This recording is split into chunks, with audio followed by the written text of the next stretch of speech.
warahmatullahi wabarakatuh. Hai teman-teman, perkenalkan nama saya Ferry Diawan. Saya adalah mahasiswa dari Universitas 19 November Kolaka, program studi akuntansi. Nah, pada video kali ini kita akan menjelaskan tentang produk domestik regional bruto menurut lapangan usaha dan kontribusi setiap sektornya pada tahun 2013 sampai dengan tahun 2023 di wilayah Provinsi Kalimantan Barat, Kabupaten Kota Bukit Tinggi.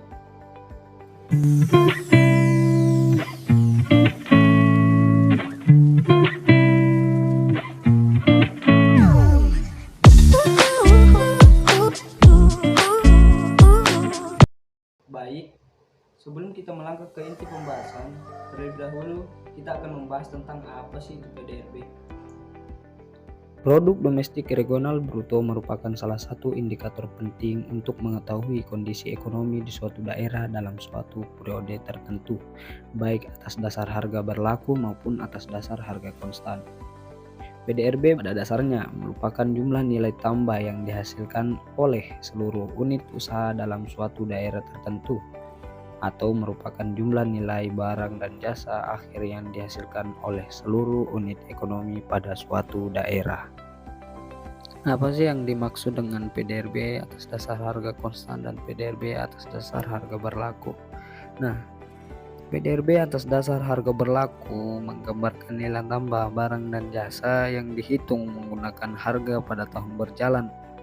Sedangkan PDRB atas dasar harga konstan menunjukkan nilai tambah barang dan jasa tersebut yang dihitung menggunakan harga yang berlaku pada satu tahun tertentu. Terus bagaimana cara menghitung PDRB? Nah, perhitungan produk domestik regional bruto secara konseptual menggunakan 3 macam pendekatan, yaitu pendekatan produksi, pendekatan pendapatan, dan pendekatan pengeluaran. Menurut pendekatan produksi, PDRB adalah jumlah nilai tambah atas barang dan jasa yang dihasilkan oleh berbagai unit produksi di wilayah suatu negara dalam jangka waktu tertentu, biasanya dalam setahun.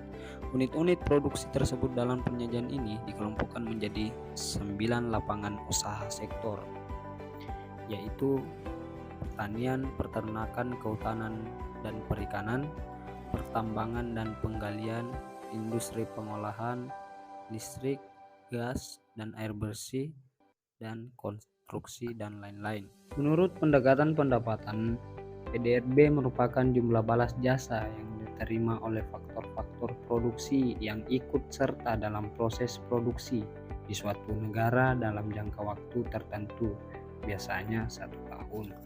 Nah, balas jasa faktor produksi yang dimaksud adalah seperti upah, gaji, bunga, sewa, dan keuntungan. Perlu kita ketahui, dalam definisi ini PDRB mencakup juga penyusutan dan pajak tidak langsung neto atau pajak tak langsung dikurangi subsidi. Dan yang ketiga adalah menurut pendekatan pengeluaran. Menurut pendekatan pengeluaran, PDRB adalah semua komponen permintaan akhir yang terdiri dari pengeluaran konsumsi rumah tangga, lembaga swasta nirlaba, pengeluaran konsumsi pemerintah, pembentuk modal tetap domestik bruto, perubahan inventory, dan ekspor neto. Nah, ekspor neto merupakan ekspor dikurangi impor. Baiklah, selanjutnya kita akan beralih ke pokok pembahasan, yaitu produk domestik regional bruto menurut lapangan usaha dan kontribusi setiap sektornya 10 tahun terakhir, yaitu 2013 sampai dengan 2022 di wilayah Sumatera Barat, Kabupaten Kota Bukit Tinggi. Mari kita bahas tentang pertumbuhan dan peranan PDRB Bukit Tinggi menurut lapangan usaha.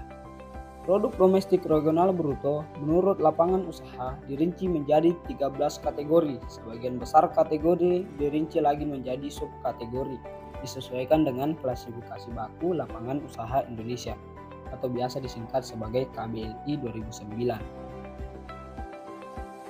Kita mulai dari sektor pertanian, kehutanan, dan perikanan. Pertumbuhan ekonomi pada sektor pertanian, kehutanan, dan perikanan berfluktuasi selama 2017 sampai dengan 2013. Fluktuasi tersebut terjadi karena fluktuasi yang terjadi pada semua subkategori pertanian, peternakan, perburuan dan jasa pertanian, perikanan dan kehutanan, dan penebangan kayu. Pada tahun 2017, kategori ini tumbuh sebesar 2,21%. Angka ini lebih tinggi dibanding dengan tahun 2016 yang sebesar 1,80%. Selama 2019 sampai dengan 2022, sektor pertanian, kehutanan, dan perikanan mengalami pertumbuhan positif setelah mengalami kontraksi pada tahun 2018. Pada tahun 2022, kategori ini tumbuh sebesar 2,84%. Angka ini lebih rendah dibanding dengan tahun 2021 yang sebesar 3,0,6%. Kontribusi sektor pertambangan dan penggalian terhadap pembentukan PDRB Kota Bukit Tinggi relatif rendah selama tahun 2013 sampai dengan tahun 2017. Kontribusinya hanya sebesar 155,5 juta rupiah atau sekitar 0,003% tahun 2013 dan meningkat menjadi 190,5 miliar rupiah atau sekitar 0,0026% pada tahun 2017. Pada tahun 2018 sampai dengan tahun 2022, kontribusi sektor pertambangan dan penggalian terhadap pembentukan PDRB Kota Bukit Tinggi relatif rendah. Hal tersebut tercermin pada pertumbuhan kategori pertambangan dan penggalian yang selalu mengalami pertumbuhan negatif. Kita lanjut di sektor industri pengolahan. Secara nominal, pengolahan perkembangan dari 437. Secara nominal, industri pengolahan berkembang dari 437,706 miliar rupiah menjadi 453,203 miliar rupiah. Namun pertumbuhannya cenderung menurun, bahkan sempat mengalami kontraksi di tahun 2016. Pertumbuhan industri pengolahan sebesar 0,78% di tahun 2017, menurun dari 1,17% di tahun 2016. Secara nominal, sektor industri pengolahan berkembang dari 453,17 miliar rupiah pada tahun 2018 menjadi 503,98 miliar rupiah. Pertumbuhannya cenderung meningkat dari 0,88% tahun 2021. Terima kasih. Itulah tadi pembahasan singkat dari saya tentang apa itu PDRB, PDRB dibagi menjadi berapa, dan cara penghitungan PDRB bagaimana, dan yang terakhir tadi PDRB menurut lapangan usaha dan kontribusi sektor-sektornya pada tahun 2013 sampai tahun 2022 di wilayah